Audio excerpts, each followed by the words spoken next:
पहलगाम में हुए हमले के बाद पूरे देश में एक अलग माहौल है। पहलगाम के हमले के बाद पाकिस्तान के ऊपर कार्रवाई को लेकर, पाकिस्तान के विरोध को लेकर पूरा देश एकजुट है। विपक्ष के वो नेता भी इस वक्त सरकार के साथ खड़े हैं, जो हर मुद्दे पर सरकार की टांग खींचने पर लगे रहते हैं, विरोध करने पर लगे रहते हैं। हर नेता सरकार के इस आशय के साथ खड़ा है कि पाकिस्तान के ऊपर कठोर कार्रवाई होनी चाहिए। पाकिस्तान के ऊपर जो भी ज़्यादा से ज़्यादा सख्त से सख्त कार्रवाई हो वो करने के लिए अब सरकार को, भारत सरकार को आगे आना चाहिए और इसके लिए पूरा देश एक स्वर में आवाज़ उठा रहा है।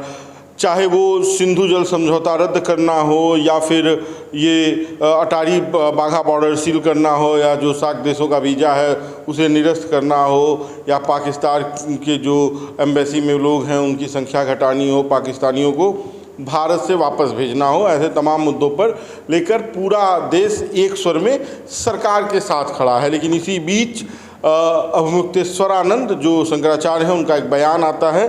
हमेशा वो सरकार को घेरते रहते हैं, चाहे वो कुंभ की व्यवस्था रही हो या कोई और बयान रहा हो। सरकार के लिए वो एक, कह लीजिए कि विरोधी के तौर पर नज़र आते हैं। और इसी क्रम में इस सिंधु जल समझौते की रद्द करने को लेकर, सिंधु नदी का पानी रोकने को लेकर भी अभिमुक्तेश्वरानंद ने एक बयान दिया। नमस्कार, बेधड़क खबर देख रहे हैं आप और मैं हूं आपके साथ शशांक।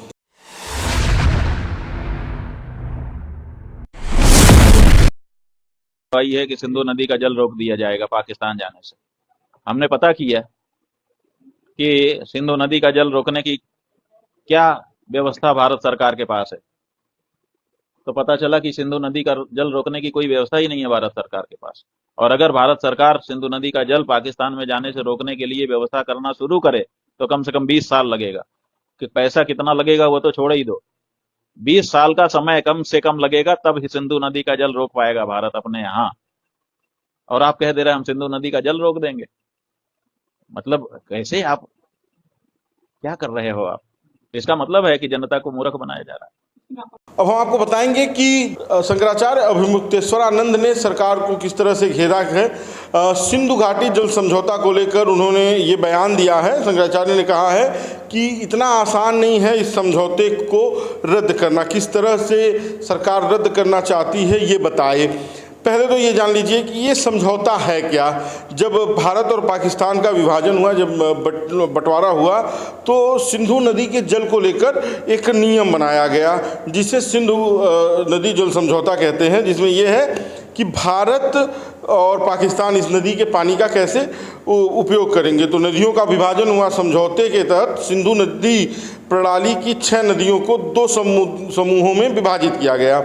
3 पूर्वी नदियां रावी, व्यास और सतलुज भारत को आवंटित की गई, जबकि 3 पश्चिमी नदियां सिंधु, झेलम और चिनाब पाकिस्तान को आवंटित की गई। पाकिस्तान की 80% खेती इसी नदी के सहारे है, इसी नदी के किनारे है, और पानी का जो संकट है पाकिस्तान में वो भी ये नदी ही दूर करती है। लेकिन इसे लेकर शंकराचार्य का बयान है। शंकराचार्य कह रहे हैं कि ये जो पानी रोकने का सरकार का फैसला है, पानी को रोकने के सरकार के फैसले पर उन्होंने कहा है कि जनता को मूर्ख बनाने जैसा है, क्योंकि सरकार के पास सिंधु नदी का पानी रोकने के लिए कोई व्यवस्था नहीं है। इस व्यवस्था को तैयार करने में 20 साल लगेंगे। विस्तार से शंकराचार्य अभिमुक्तेश्वरानंद ने सिंधु नदी के पानी को रोकने के सरकार के फैसले को लेकर कड़ी प्रतिक्रिया व्यक्त की है। उन्होंने कहा है कि यह फैसला जनता को धोखा देने जैसा। उन्होंने कहा है कि सरकार के पास सिंधु नदी के पानी रोकने की कोई व्यवस्था नहीं है। इस व्यवस्था को तैयार करने में 20 साल का समय लगेगा।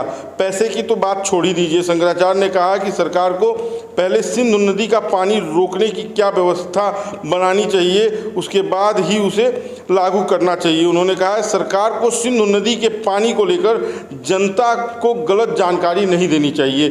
शंकराचार्य अभिमुक्तेश्वरानंद ने सिंधु नदी के पानी को लेकर सरकार के इस फैसले को जनता के साथ धोखा बताया है। अब इस बयान के साथ पूरे देश में एक अलग ही राजनीतिक माहौल और एक अलग ही चर्चा शुरू हो गई है। अब लोग कह रहे हैं और विरोधी भी कह रहे हैं कि क्या सरकार सिर्फ जनता को मूर्ख बना रही है, क्या जनता को सिर्फ हर मुद्दे पर सरकार मूर्ख बनाने का काम शुरू कर रही है। कोई जो जिसका कोई बेस ही नहीं है, कोई पैटर्न ही नहीं है, उस मुद्दे पर किस तरह से आप ये समझौता रद्द कर देंगे?